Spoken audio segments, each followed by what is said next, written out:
Yo! Aujourd'hui on va parler de Léo le Lion, roi de la jungle. Un film légèrement inspiré du Roi Lion de Disney. C'est pas le film avec le gamin qui fait de la musique malgré que sa famille l'ait interdite et qui crève après avoir volé une guitare? Non, ça c'est Hunter x Hunter. Moi je disais ça pour rigoler à la base. Un film produit par Jetlag Productions qui sont connus pour leurs classiques qui sont Cendrillon, Le Livre de la Jungle, Blanche-Neige, Aladdin et Léo le Lion dont on va parler aujourd'hui. Vous l'aurez compris, il plagie Disney. Attention, du plagiat légal, car les films sont tous inspirés de contes et non de films. Truc assez marrant à souligner, le titre du film n'est pas seulement inspiré du Roi Lion, mais aussi du Roi Léo, qui s'est fait plagier lui-même par le Roi Lion. C'est du plagiat générationnel, c'en est presque beau à voir. Le film commence sur un lion qui se nomme Léo, le roi de la jungle. Eh mais, c'est comme le nom du film! Bah ouais. Qui ne semble ne pas connaître le respect. Aujourd'hui, je l'ai juré, j'ai dit la tête d'homme, aujourd'hui ça va pas se passer comme ça, aujourd'hui je vais insulter tes mères. Alors faites les Arrête choses. de mentir! Espèce de gros menteur, va! Alors faites les choquer, s'il vous plaît, je vais penser pas à toi. Le film continue ensuite avec un lionceau et sa mère qui jouent dans une prairie. Malheureusement, la mère se fera tirer dessus. Alors là, je vais pas être gentil. Où est-ce que tu regardes? Le film vient à peine de commencer et il plagie déjà ma scène préférée du Roi Lion. Je me suis même filmé la première fois que je l'ai vu. لما رحت على السوق كان بوكسة البندورة. Mais il est minuit. ما فيش غيرها. Ok, juste laisse-moi terminer ça. Ensuite... دعوك تروح ترقدني كمك روح ترقدنا على الدين بوك روح قيس هذاك السنين روح ترقد المسخ الخانس. Le film continue ensuite avec le lionceau qui essaye de sortir sa mère d'une cage car elle s'est faite emprisonner par les méchiens. Après ça, le lionceau s'enfuit sans sa mère car les chasseurs en ont après lui. Pourquoi ils l'ont pas attrapé quand c'était à portée de main? Après, il chante. Voilà. Et se fait attraper par les fameux méchiens. Léo qui passait par là le sauve et le lionceau demande de l'aide à Léo pour aller sauver sa mère. Mais il refuse catégoriquement. Il pleure, il accepte. Ensuite, il marche longtemps. Et vraiment. Après, ça va. Ça fait déjà 13 minutes que le film a commencé et toujours aucun plagiat. Non, ça vous rappelle pas? Ça vous rappelle pas? Ça vous rappelle pas quelque chose?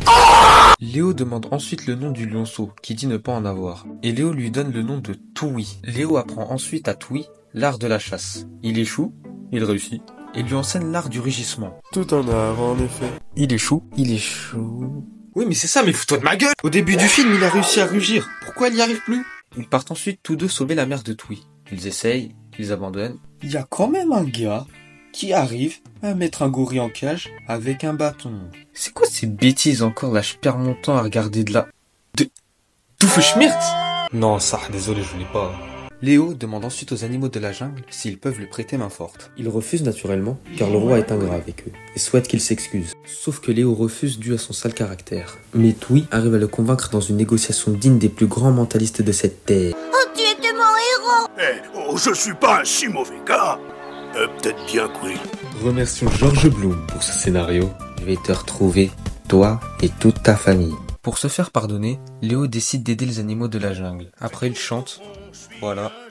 Après s'être fait pardonner, ils partent tous ensemble sauver la mère de Toui. Les méchants sont contents car ils vont finalement échanger les animaux contre de l'argent. À ce moment-là, les animaux font tout pour arrêter les méchants. Ils les effraient avec des serpents. Leur venin est sûrement plus efficace. Ils volent leurs fusils. Les utiliser contre eux est sûrement plus efficace. Les lions leur rugissent dessus. Les manger est sûrement plus efficace. Ils libèrent la mère de Toui et partent pour chasser les méchants, dont Doofenshmirtz. Pauvre Doofenshmirtz. Je te signale que Doofenshmirtz s'est battu contre pire. Qui?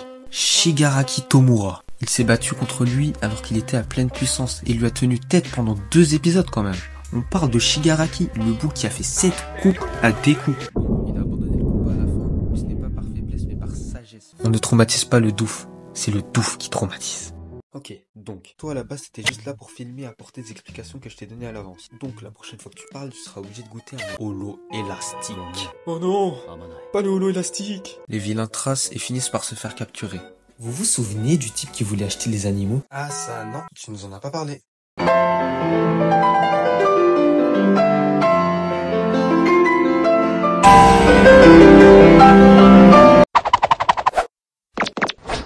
Eh mais on a dit qu'on arrêtait avec cette technique. Bref, il essaie de les buter. Et là, plot twist de fou. Tout il en a empêché grâce à un saut héroïque. Alors là, mais je m'y attendais pas. Même quand ils ont annoncé Abuelita dans ce match sur les stories WhatsApp de Sensei, mais j'étais pas autant choc-barre. Tous les animaux sont fiers du roi et de Tui, et après il y a un edit qui fait un résumé du film. Ok. Enfin bref, qu'est-ce que j'ai pensé du film? Le film est loin d'être mauvais, et l'animation est vraiment pas mal pour un film de l'époque. Les musiques ont mal vieilli, c'est vrai, mais faut vraiment tenir en compte que c'est un vieux film. Après, j'ai peut-être un peu abusé sur le terme plagiat, car le film reprend juste le concept du Roi Lion, mais apporte quelque chose de nouveau.